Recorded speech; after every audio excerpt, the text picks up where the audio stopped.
Hi everyone, this is Nancy Lynn. It's been a while. I haven't done a video in quite a while, and I have been enjoying hand stitching a lot lately. And what I have here, and I'm trying to make sure, let me make sure I have you guys all focused. Bear with me today. I'm just resetting back up and not used to being totally in camera. And here we go. So I have joined this year a challenge that is Roxy's Journal of Stitchery, and each month they're giving us a prompt, and the prompt will give us what we have to go from. And let me tell you, there are so many beautiful pieces out there. It's just amazing how different everyone's is and how much they're going in. But Roxy, Sarah, and their mom, Juju, are all showing stitches and doing all things like that. And it's just made me realize that I really do want to share my stuff with you guys. So here we go. Thank you for watching. Hope you stick around, and hopefully you'll come and see my future videos. The first prompts were to make samplers and go back over stitching, and so I said, okay, I'll do that.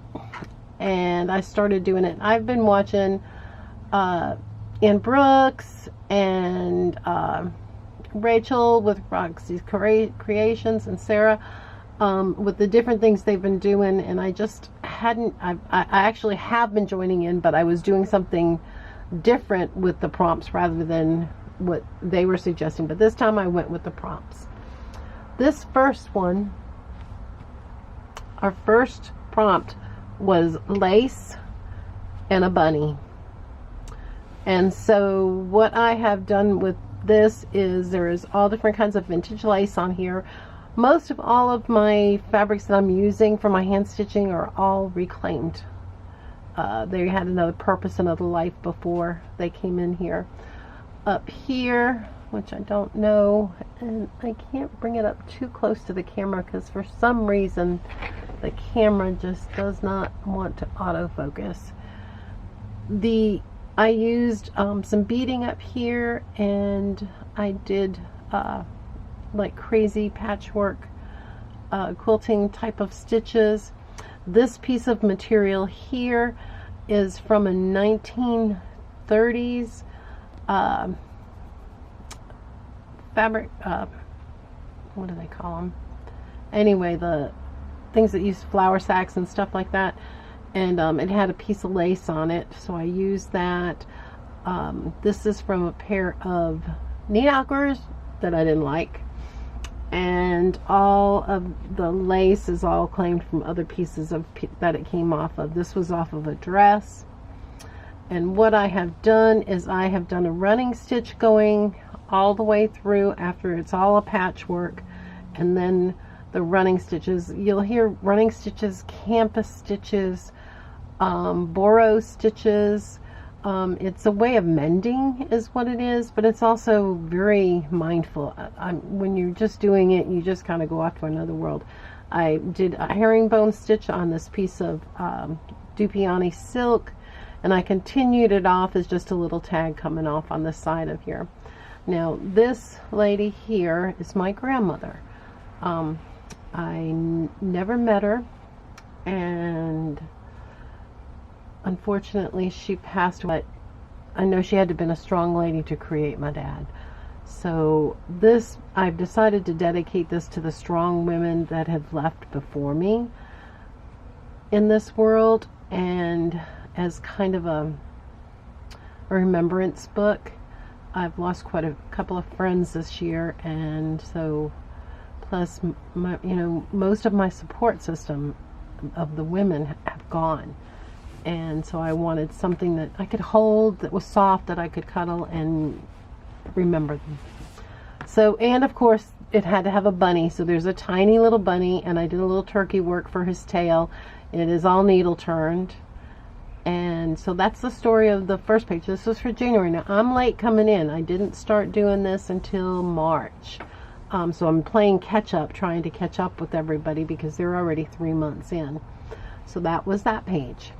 My next page is dedicated to my mom. My mom loved purple. That was her whole color, and she loved tea.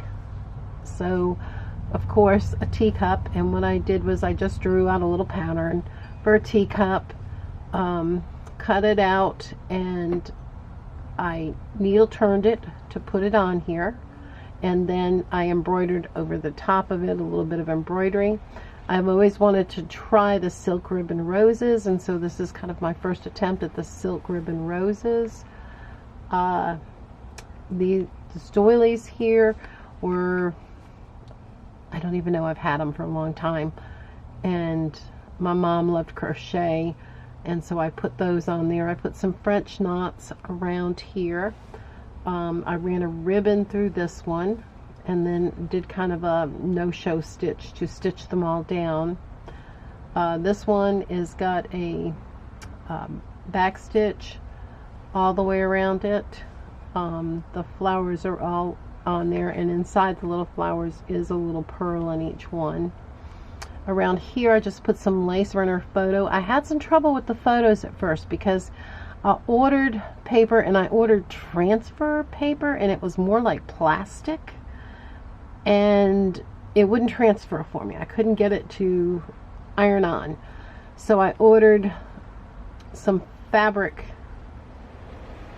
that is like a muslin material, and it actually prints right on the fabric, and I liked it that much better. And this is my mom, and I'm going to do a couple of little bouquets around the edge here.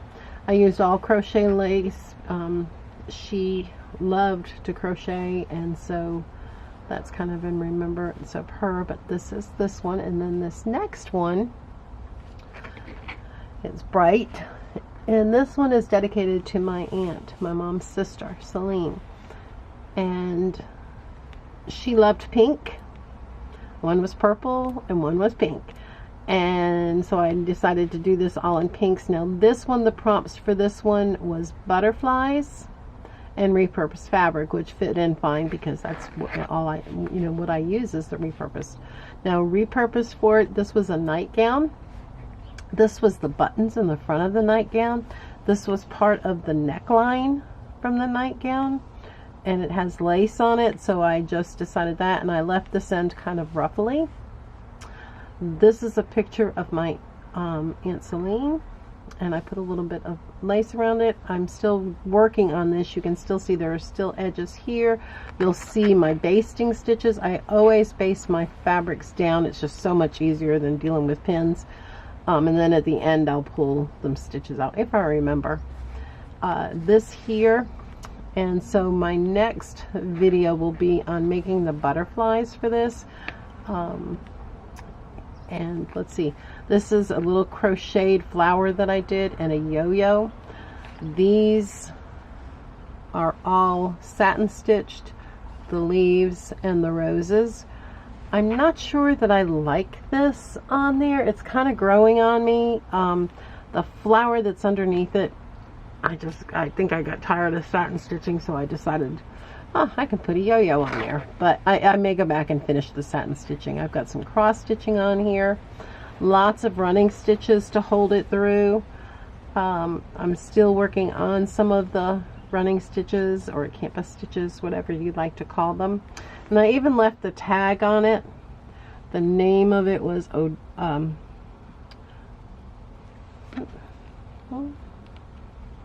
what is it?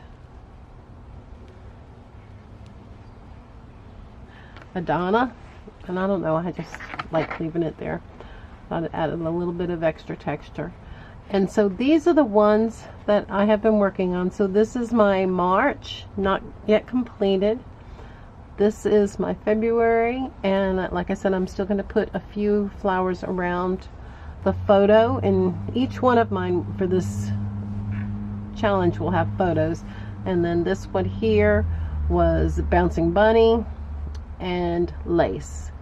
So hopefully this gives you some ideas I hope you enjoyed watching this, and I hope you'll enjoy and follow me along in the future as we go working on this project.